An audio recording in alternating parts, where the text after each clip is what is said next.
Assalamu alaikum wa rahmatullahi wa barakatuh. Peace, mercy, and blessings of God be upon all of you. Welcome back to the Go of the Wise show, where we've been talking about reincarnation these past few episodes. And today we're going to spice up this topic with a new door that we're going to talk about, which is a door on the transmigration of the soul. Anyway, I'm your host, Ardian al-Mahdi. I'm Husam al-Mahdi. And I'm Jamil al-Mahdi. So if you guys want to tag along and read with us, hopefully we can pull up the QR code on the screen where you'll be able to download the Goal of the Wise book yourself by scanning the QR code which is on the screen. And through that, you'll be able to download it and read it in English. But we also have the book available in multiple other languages like Arabic, Spanish, German, Farsi, and many other languages which are on the website. And inshallah, many more to come. We also have the book which we were really highlighting yesterday, which was the book Al-Hafd al-Sharif by Imam Ja'far Sadiq, the 6th Imam of the Ahlul Bayt. So go and take a look at that. It is available in multiple languages as well. And when you download the English PDF, it also comes out with an Arabic and English side-by-side translation. So anyway, without further ado, let's get back into it. So, you know, the page that we're on is actually page 146. We're now talking about the transmigration of the soul. And in this chapter, you know, actually it's door number 10. So, you know, let's start off really with the words of Abu Sadiq, from him his peace, where he talks about there being a difference between reincarnation and transmigration of the soul. So without any further ado, let's play the clip. The commonly held belief that people hold about the soul is that every person is born with a soul, and that soul remains with a person until death. It is only at death that the soul leaves the body.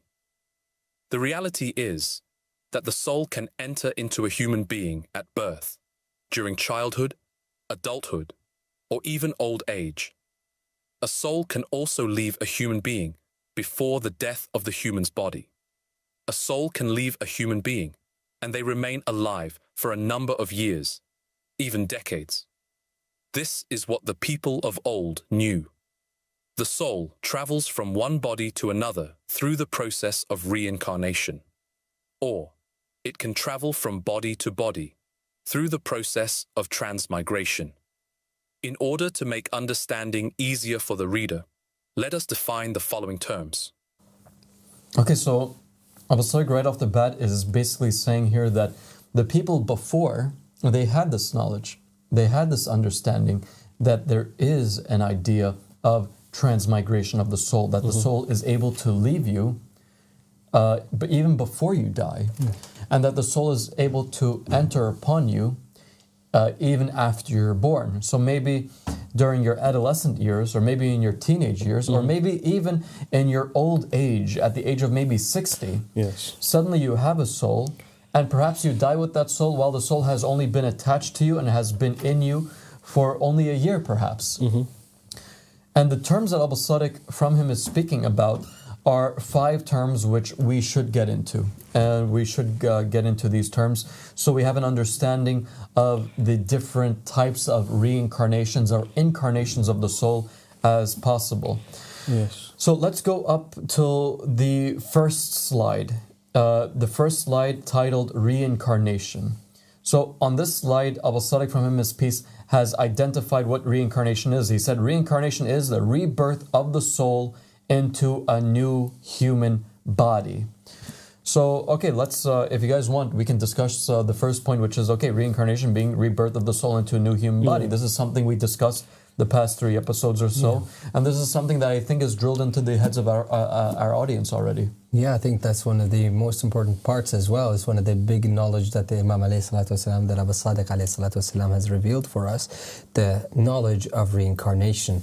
It is mentioned in the Qur'an, it is mentioned in the Bible, it's mentioned in the Torah, it's mentioned in the ancient religions. All of them mention the reincarnation as a fact. And we see that in our present day and age. In fact, we see it in ceases. We see it in human being. Like you're right now, literally, even in the physical, there is evidence to that. You know, like where certain people who are right now alive, they have bodies that look exactly the same as the ones before. So there is this concept of repeat or something return is actually present in all of the aspects. So from religious texts to physical evidence, you have all the evidence that actually pinpoints towards the reality of reincarnation, and that it is a fact. Like, okay, so everybody believes that the soul enters the body at some point. Well, I mean, how does it do that? This is where people don't know. You know, but they do for sure believe that the soul enters into the body. So we believe that the same way it enters, it can for sure return back. Any soul, any spirit. So for example, in the Bible, you have Jesus Christ ﷺ, when he reveals his light form, around him is revealed to be Moses and Elijah, right? So then when these souls are existing, walking with him, if they decided to enter into a body because of the Lord's will, they could. They're right there. Like they're not somewhere else. They're literally right next to Christ, right? So if they wanted to like enter into a body of a newborn child, reincarnate, then they're able to reincarnate. It's just that they just need that opportunity, I suppose, or God's will to be implemented, that they enter into the world whatever again. it is that allows a soul to enter, that's what they need. You know, like if it's the permission of God, if it is the availability of a body that can handle something so great, you know, because the lights of God is like the lights of the prophets and the messengers, and these souls are a big deal. They're not like something that easy Allah subhanahu wa ta'ala throws left and right, you know. It's a big and that's in terms of and that's in terms of reincarnation, entering into the body as a newborn child. So anything that you would like to add? No, just it's something that, you know, this topic is very interesting. The matters of the soul is something that obviously no scholar these days is speaking about, because they have no knowledge of this topic, right? So you'll never hear someone online talking about souls, or, you know, someone in like your local masjid or wherever it may be talking about souls and knowledge of souls, because they simply don't have it to talk about. And what you find here that I find interesting, and later on we're going to get into why it is so you know, concretely clear, because there is evidential proofs in Scripture. But the point I'm trying to make is it's kind of scary, because it says here that, you know, in this intro verse we read from the Goal of the Wise, it says that the soul can enter into the body at any time and can leave also at any time. And I think that's something that, you know, people take for granted. They kind of assume that they're born with a soul and they die with that soul. It doesn't really matter what they do. It's like it's there. They are the soul, in fact. But in actuality, we pointed out, you know, in the past 3 episodes, that actually your soul, in a lot of cases, is like a planet or a star or a celestial being that is shining onto you. You don't own that soul. In fact, that soul is kind of controlling you. 89% of your sort of actions and your life is determined by your celestial being. So you don't actually own your soul. So therefore, if you don't sort of cherish it or nurture it, or, you know, as you said, provide for it the right conditions, you might end up losing your soul, and you have no idea. You have no idea when it comes or when it goes. And that's kind of, for me, was when I read this chapter, and when I started to know a bit more about the matters of the soul, was an extremely kind of scary thought, because like I said, you don't know when it comes, you don't know when it goes, and, you know, you could do something small, you could do something big, and you could lose or gain your soul. That's very... It is freaky. It's scary, and that brings us to the second slide. Let's talk about the definition of the second slide, the side of the transmigration, where it says, and it defines transmigration as this: the movement of the soul from one human body with or without death to another already living human without experiencing the process of birth. So reincarnation is the idea of the soul reincarnating, but through birth. Transmigration is reincarnation, but through a body that's already available. So, like, for example, let's say that there is a soul that exists, right? There is a soul that exists, and this soul is now looking for a home. He finds his home, for example, in person A. Person A now has a divine soul. Person A now lives his life as this soul, or with the soul attached to him. However, person B might come along, and the soul of person A will leave person A and now transmigrate and go to person B. So now person B has a soul, while person A is without a soul now. He has no soul. And this is actually scary because what it entails is what? It entails that perhaps a person, because the only way to what? The only way to go into paradise and the only way to go into hellfire is if a person has a soul. Because when the body dies, guys, it's over. It's done. There is no afterlife for you if you don't have a soul. There is no reincarnation for you if you don't have a soul. So if a person has a soul, and let's say that person is Prophet Ezekiel, or maybe he's Prophet Jesus himself, or Prophet John the Baptist, or Prophet Elijah. It's a strange concept, but it's true. If that person who has a soul of this high prophet messenger fails to accomplish a task, or the task of holding that soul and allowing that soul to drive the body and be used in the way that God wants it to be used, that soul of that prophet will leave that individual, and that person will no longer be that prophet. He will no longer contain the soul, that heavenly soul of that prophet. And now he's an empty vessel, going nowhere. And that is truly a scary concept that Abu Sadiq, from him his peace, has pretty much freaked us out and scared us to our core whenever he brought this up. And even for the first time when he brought this up, like I'm telling you guys, there were some individuals that were believers that we know in our path, and you guys, I'm pretty sure, have remembered from the years that we've been with each other, individuals who had apostated, losing their souls. I mean, it is a scary process. It's very possible. It's like, though Abu Sadiq _salam said, unless the person does really, really bad, then the soul will leave. So it's not something that is very quick to happen. It's not something that's like, wishy-washy. The soul doesn't just decide to leave. In fact, the soul is trying, and it tries a lot to hold on tight to you, to make it, to save us, right? Because it chose us for a reason to begin with. You know, if a soul chooses a body, it chooses it because it likes the characteristics, it likes the story, it likes whatever it likes about the body. It knows how to use it. So we just have to allow the soul to actually take over and actually take the control, and you'll see miracles in your life.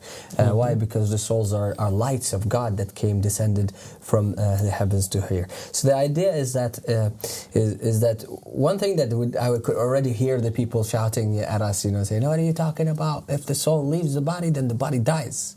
Yes? Well, in fact, it's not the case, because similar to how if you leave your phone and your phone doesn't die, it still has AI in it, it still has an operating system, it still has that software that's running itself, and every now and again it pops up for you, some alarms or whatever, it's still functioning without you. It's the same way your body. Your body has the good nafs and the bad nafs, and some bodies have like a mixture of only the soul. Which are the angels, for example, when they take forms. There is also where you have, it's really it's big, because some people have the good self and the bad self, and these selves actually are programmed for survival. They are programmed to eat when they're hungry. They're programmed to seek certain attention, certain things. Like the good self would be the honorable lion, as Socrates said about it. And the bad self would be the hydra with the many heads that never ever is satisfied. That every time you chop a head, another one comes up, and it's another desire. So there is a huge depth to our person. Our being a human being is not something very just meets the eye. It is we are a complicated piece of mechanism. We are a complicated vehicle. This vehicle is very deep. It's not something just easy to look at and just brush it off as it's just a soul. It will die. No, if the soul does leave, in fact, your automatic systems can kick in and continue the journey, and you might not even know that you lost a soul, which is the scary part. You might not even have a soul. You don't even know that. Like I said, it's something that you'd be, take for granted, and something that topic we'll get into later on in these chapters. But it's something that's scary. Is that again they take it for granted. Like you might not even have a soul in the first place, and you are animated, you are living, and you are doing all the things that you've said there. And I think it stands to reason that is why you need to sort of work on yourself and find the Imam of your time and follow him, because if you do have a soul and you're not following him, one, you're very lucky, and two, you better make good of it, because souls have a mission. They're not just like random beings that are just doing things, that they're you know, they have a mission, they are, you know, in support of God, you know, good souls are in support of God. So if you have a good soul and you're not supporting God, then you kind of have a clash here. And we brought it up in that episode when we were speaking about the body with the soul behind being, you know, ran away with the senses, right? It's meaning that the body follows the nerves instead of following the soul, and the soul behind the body terrified because it's going in a direction that it knows is bad and is not supposed to be going there. But at the same time, the body is the one that is, you know, pulling the reins, and the controlling the horses there. But in the end, what's going to happen is that soul's just going to jump ship. He's going to get off that. He's going to get off that chariot because that chariot is going into, you know, off a cliff, and that is not where the soul came here to do and to go. Exactly. So as you mentioned earlier, there is obviously, you know, examples of, you know, people that have been with us and have left us and again lost their soul. So it's just something that is, again, something that I think people need to sort of pause for a moment and just really think about, is this concept of a soul coming and going and taking care of it. Yeah, so like we have to really get with the program, and you know, like we've said many of times, the punishment is coming for the people, right? And it's not just a punishment in this world, but we're talking about a punishment in the hereafter. And what we mean by hereafter some of the time is your next life. If we pull up slide number 3, which is called Masq, you guys will understand what we're talking about. And Masq is the rebirth of the human soul as an animal. So transmigration of the soul, a person can have a good soul that is meant to go to paradise when it fulfills good deeds and does good deeds. But a person might have a soul that is not a soul of a prophet, or it gets replaced with the soul of a disbeliever or a soul of a tyrant.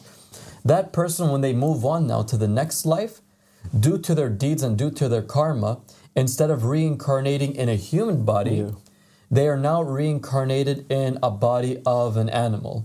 And that's where we find the idea of, in the Qur'an, where it says about the Jews, right?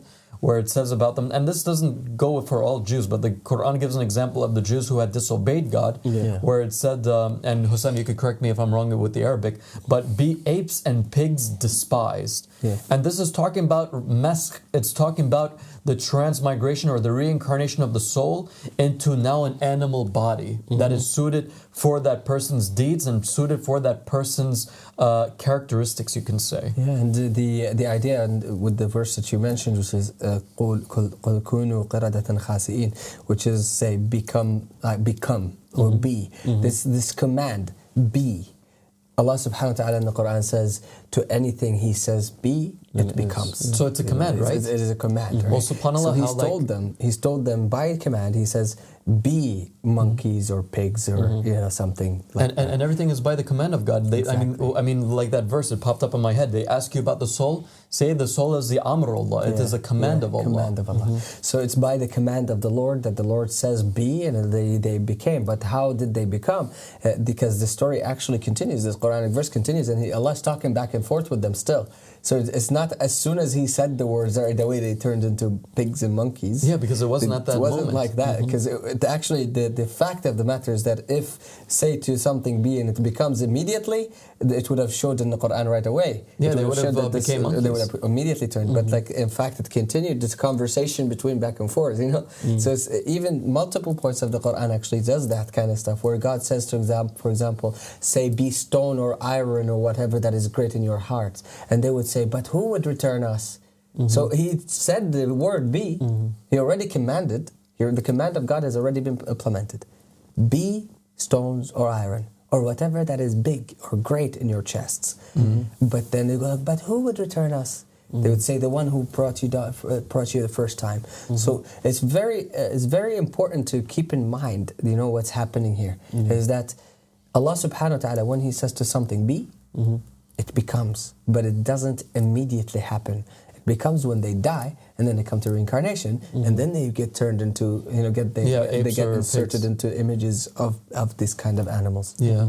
And that has to do with Masq, that has to do with animal reincarnations. And the Ahlul Bayt, from them is peace, have actually had many narrations, and you'll find them in the books like Al-Khisal and Bihar al-Anwar, where it talks about certain animals and who they were in their past lives, or what they would become. And it's fascinating stuff. And I got a couple of examples here because I was just listening to one of the episodes of Sadiq Islam, and it's that story you're talking about where the Jews, they become apes. Yeah. It's because they violated the sanctity of the Sabbath, right? Yeah. They were sort of cheating God's command and casting their nets on Friday night, which is obviously the day of Friday night Sabbath, right? Yeah. So he was casting nets the night before and then saying, hey, we're not working, we've just put our nets in the water, and then they go the following day whilst kind of the nets doing their work for them, and then they go and eat from the net. So they're sort of, I guess, monkeying around or cheating the system. Cheating the system. And then you have the pigs, which are like a group of Christians that begged Jesus for the Last Supper, and that table was spread, and then when he finally brought it down, they were like disgusted and became strong opponents against him.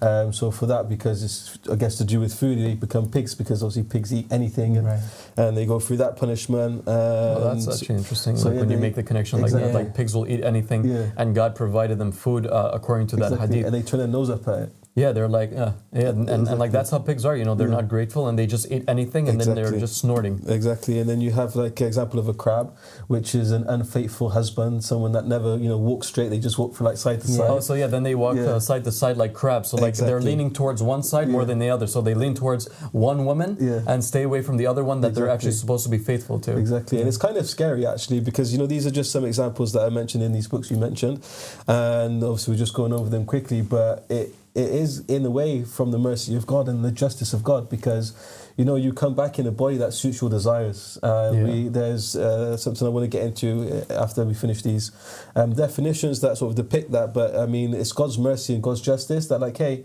if you have a human body that is meant for these things, sophisticated, it should be doing this, it should be seeking knowledge, seeking closest to me, but if you don't want to do that, then hey, look, I'm a great creator and I'm generous and I'm merciful too. How about you go into this type of body, a pig, where if you just want to eat all day, sleep all day, go ahead. That is a perfect body for you. If you just want to kill all the time, go into the body of a lion. There's no problem. You can go kill and be the king of the jungle and this kind of thing. So nobody will blame you. Exactly. Like, this is a perfect body for your desires. It's not just that we know from Plato, Socrates, that justice is putting the correct thing in its correct place, right? So to have a person like a human vessel that is meant for human things, things that human beings should be doing instead of animalistic desires. It's not just to have an animal in a human or a human in an animal. True. So it makes sense to put an animalistic human in the body of an animal so it can carry out what it really wants to do in its best form. And that's, again, from the justice, the wisdom, and the mercy from God. But again, it's something scary, because if you don't know this knowledge and you think what you're doing is fine, and you just want to cheat on your wife constantly, and you're walking sideways, you're not walking straight down the straight path, then you're going to come back as a crab. And if you think about it like that as a human now, maybe you're not going to want to come back as a crab, and you want to have to then sort of change your ways. So this is why, obviously, knowledge and why reading the Code of the Wise is so important, because without these kind of knowledges, you might end up coming back as a type of animal. I mean, this is one of the things, like I heard a saying that says basically, be careful what you wish for, because God loves you so much that He will fulfill it for you no matter what it is. So just and God is a judge, right? So, and judges are very linguistically specific. So when you ask for something and you don't specify, guess what? He's going to give you something. He's going to give you exactly what you asked for, exactly what you asked for. So just be careful what you wish for, and make sure that your wishes from God are something that you really do want, because God will give you that. So if you want just lust, then be careful what you want, because that's, you might come back in a body of a monkey that is basically, that's the only thing that they do. That's the only thing they do. And I was explained to us many of the incarnations as Jamil was going over. And, he even explained to us many things that we're not really going to get into today. But things like, for example, if a person just loves fighting all the time, they're UFC fighters, MMA fighters, their whole life, they're just dedicated to just fighting people for entertainment. Well, okay, you could come back as a rooster, as a dog, as these animals that love to bark and fight and kill each other. You can come back as an animal that just fulfills sexual desires all the time. You can come back as a pig to just eat, because that's your whole sensation is just to eat because you want to feel satisfied. So you don't need a human body for that, because as you said, I mean, and you gave an incredible example that we have to be aware of, is that whatever you do in life, God's not just gonna let you just pass on through paradise just because you didn't do anything wrong, but you danced your whole life. No, it's okay, you dance your whole life, you seem to love dancing all the time, so let me make you into a bird and you can dance for all the other birds like how you did as a human being. And you'll feel better because that body is made to feel better at dancing. So you're not actually like, you know what I'm saying? He's just, you know, like you want to dance and you want to enjoy the feeling of dancing. The human body is not going to give you the best high when it comes to dancing. If you really want the best dancing feeling, then you should be in that body of that bird that does these couple of moves, but he's like actually the adrenaline or whatever, that chemical that makes you feel good is so intense that you're blown to a million pieces. So it will be justice. It won't be something that's out of the ordinary. So before we go to the next definition, Jamil, is there anything else that you would like to share? No, if, I can bring up this slide if you like about the Bhagavad Gita, or we can leave it till after because... Okay, if you want to save it till the end. Oh yeah, because fast, so we still have two more to go. Okay, then let's go into the next slide about rizq.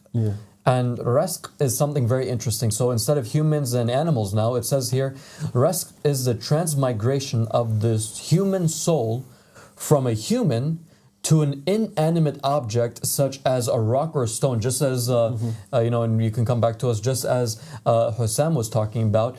The Qur'an also says be iron, right? You would think to yourself that like, what is God talking about? Like does he mean like let iron exist? But no, actually, and actually Hussam in one of the videos with Abu Sadiq from his piece, you actually brought up this question, and Abu Sadiq mentioned that this verse in the Qur'an that says be iron is actually talking about the transmigration or the reincarnation of a soul into iron, into this inanimate object or a stone. So my God, like imagine that, like at least in the body of an animal, you're able to walk, you have a consciousness, you have a brain, senses, you have eyes, senses, and you're able to fulfill whatever desires that you have as an animal. But as a rock, as a stone, suddenly your consciousness is in a stone. You're not able to visually see or breathe or speak. You're just existing in like a very stubborn inanimate object, and you're probably I can't really imagine. I can't imagine. I cannot imagine being an inanimate object. I mean, that must be torture. No, for sure. That is like, for me personally, this is like a version of hell that I never want to see it like this. Like, for sure. Imagine just like all of your senses. Just think about it for a second, guys. Like, imagine all of your senses, all of your used to, all of your thoughts, all your imaginations, all of like your itches, even like, you know, just being able to like touch your ear, something simple as that. But like you're just trapped in like a rock, like it doesn't move, it doesn't do anything, it doesn't do anything. There's no sensation, nothing. Exactly, and it doesn't die. It's just there. It just exists in like this tiny little thing. And like just put yourself in a, like, try to imagine putting yourself in a rock for like a few seconds. Like it gives me chills. Like I feel like I'm like it makes me feel crazy. I feel like crazy for sure. So, it's like a weird, strange feeling. Just this one here, like it goes to show how important it is to have like a living imam with you that can interpret these verses, because you know, most Muslims know that, you know, Quran has clear verses and allegorical verses, and you know 9 times out of 10 I think people would assume this is an allegorical verse, because how can you become iron, or how can you become stone?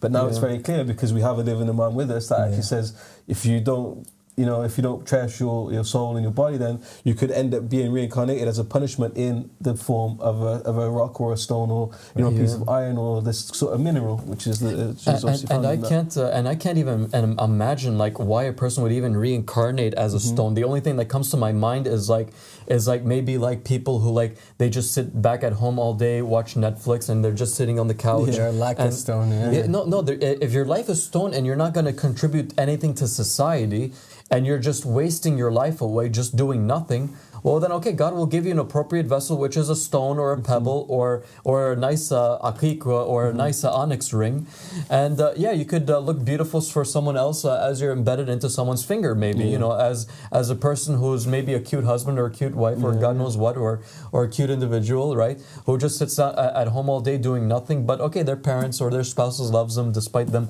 not doing anything in the house or anything for society, or maybe even worse, and my God, that's something that I would dread, is like, imagine like you have an imam who you're supposed to support, but you're staying at home and you're like, I'm just going to stay at home and not do anything, but I'm just kind of like cheering for you in my heart, not even by voice. Maybe, and God knows best, maybe that's the kind of person who would also incarnate as a stone or a pebble, who knows? I mean, but like kind of going back to that freaks me out, but it doesn't really freak me out as much as the fifth one, because when you think deeply about the fifth one, it kind of is a little bit more freaky too, which is the next slide, fesq. Fesq, the definition Abu Sadiq gave is the transmigration of the human soul from a human to a plant or tree. Now, the scientists, they've actually seen, and this is something I used to hear back when I was a kid, that, they actually would put like sounds underneath like plants and stuff. So like when a person like would pick out a tomato, or like they would cut a branch, it would have like a sound that sounded like it was screaming. So like imagine being like a stone, which you don't have eyes, you don't have ears, you're just a stem, you are just something that grows. Now you have some sensation, because plants are known to have sensations. They're able to grow and move and wrap themselves around like benches and they around wires.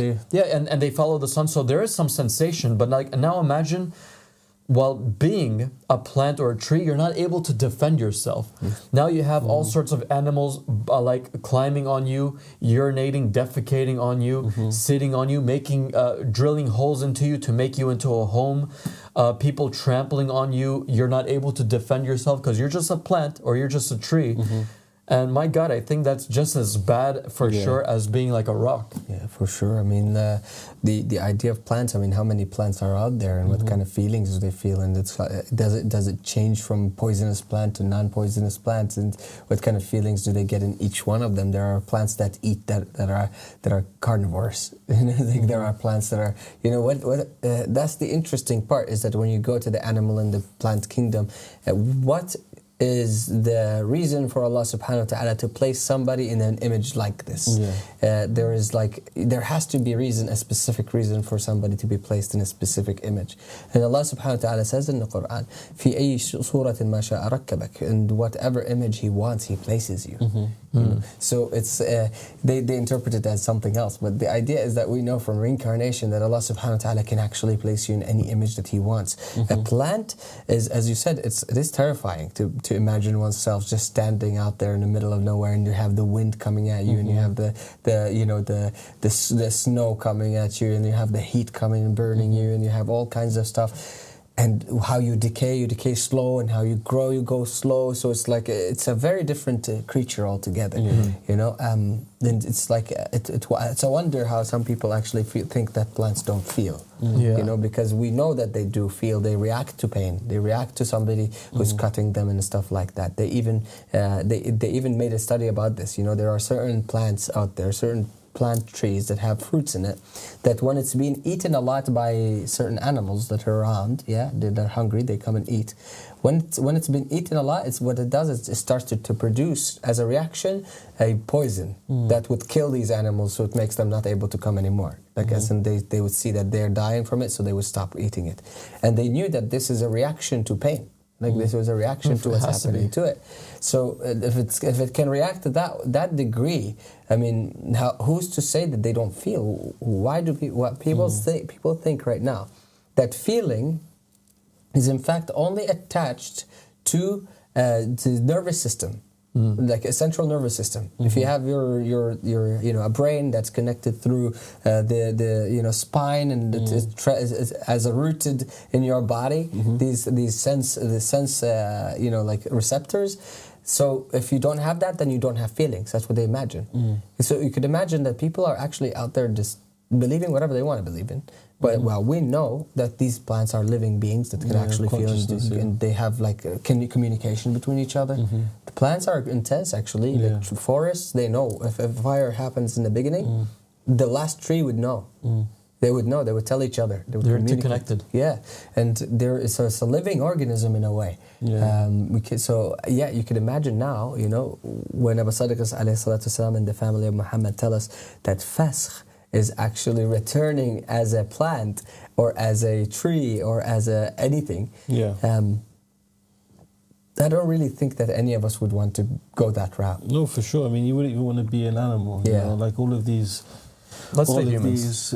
All of these forms of reincarnation are obviously punishments, and it's something that, if you're, like I said, if you're not careful with your human body and your desires, your nerves, and keeping your literal self in check, then again the soul could leave you, or worse, you could end up being punished in the form of one of these punishments. And we've mentioned, Quranic verses, Bible verses that talk about this fact, and we've mentioned obviously in a couple of episodes ago that this is obviously a topic, and everyone knows this is a topic or a concept that is prevalent in Eastern religions like Hinduism, Buddhism.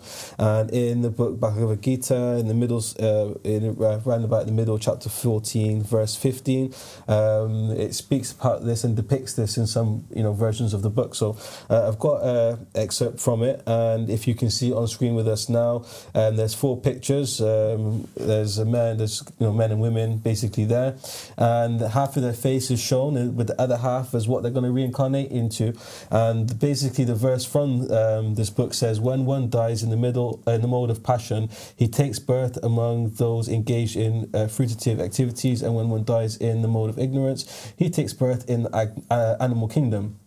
So this is basically a copy-paste of what we're saying here, found in a completely different source, a non-Abrahamic source, you could say.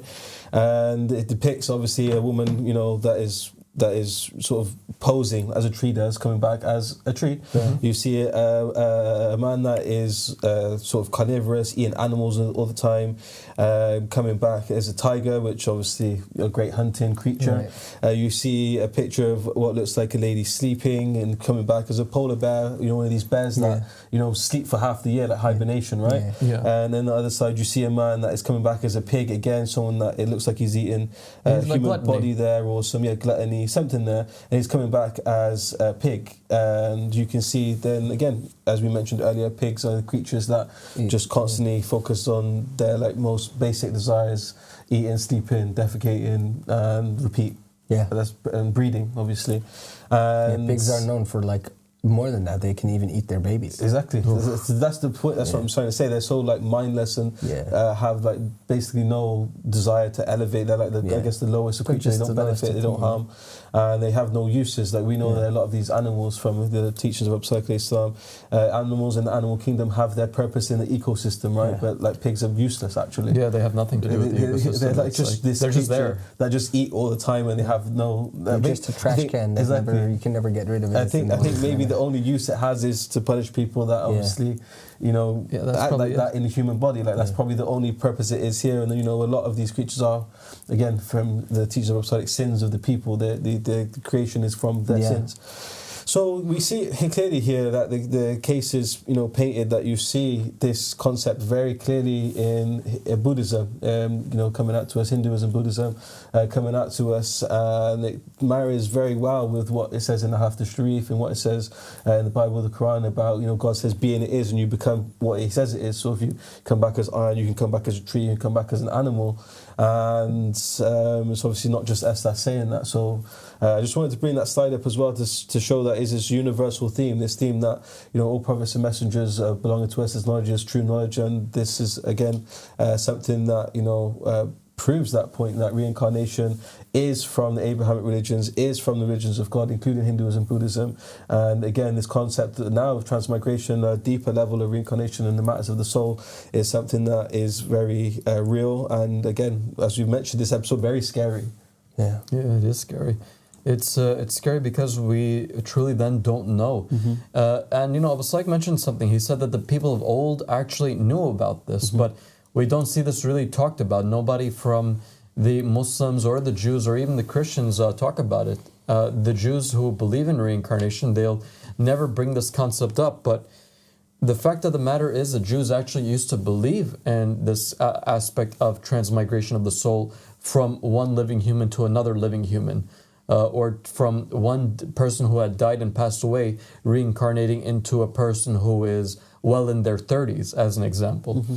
And that example was in the time of Jesus Christ himself, where John the Baptist is a prophet sent by God, is someone who the people knew, who was around the same age as Jesus Christ, who now the people are following.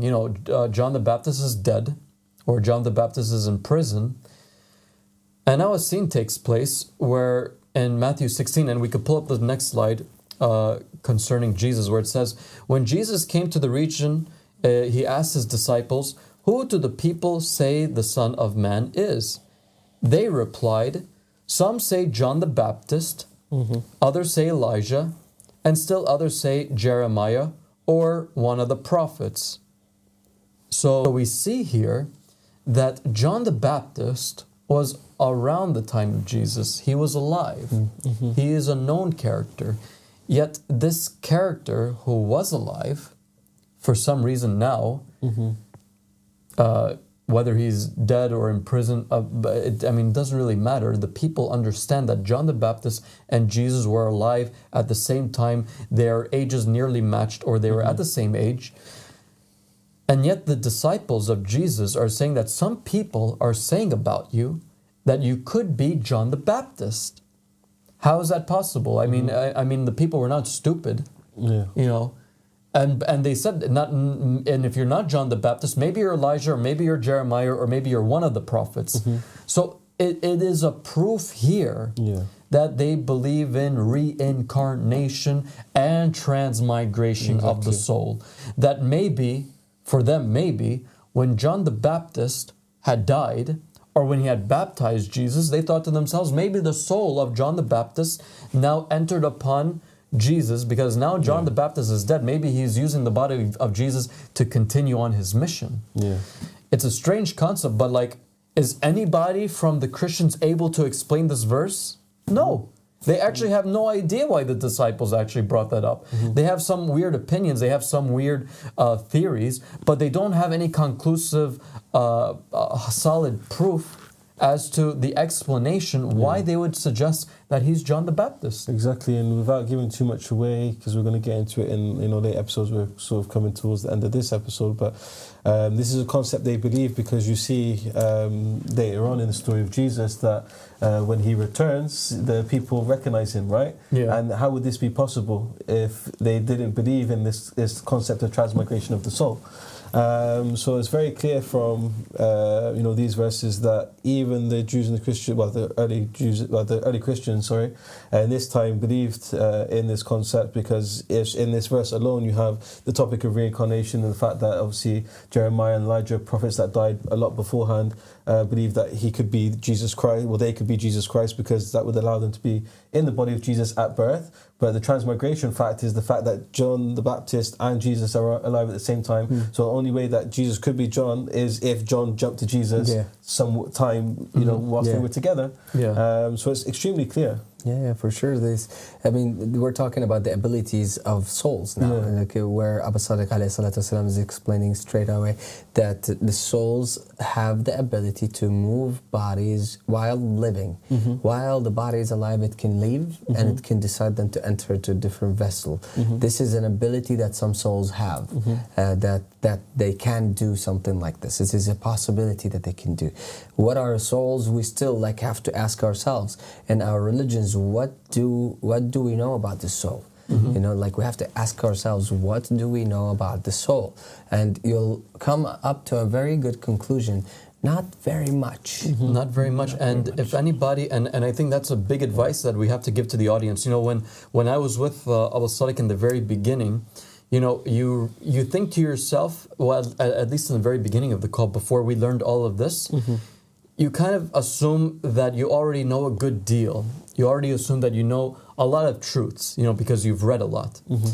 But Abu Sadiq, from him his peace, advised me and advised many of the brothers that had joined, empty your cups. Forget about everything that you thought you knew. Forget about everything. And my God, like he's really proved it. Guys, look, you guys believe in all of these concepts. Where did you get these ideas from? You find out that it's not even in the books, or it's in the book, but the interpretation that your scholars gave you gave you an impression of what you should believe in and how you should believe in it. For example, the idea of the soul. The Qur'an doesn't talk about anything about the soul except that the soul is a command of your Lord. But now the scholars come and they say that, guys, you only die once, you come back to life, and then you're gonna either go to heaven or hell. Then it gives you you're under the impression now that your soul looks like you, your soul is like an invisible light being, and that you are born with your soul and you die with your soul and you are resurrected with your soul. All of this that you believed in is something that you were brought up to believe in rather than something that is actually factual within the books of the Abrahamic faiths. So I would recommend you guys, before we go on to the next episodes, clear your mind of everything that you thought you knew, because this journey with the Goal of the Wise really is just getting started, because there's going to be a lot of mind-blowing factors. If you thought everything was mind-blowing already, there's a lot more mind-blowing things to come. Anyway, that's all the time that we have. Hope you take this advice sincerely and apply it on yourselves. And Assalamu alaikum wa rahmatullahi wa barakatuh.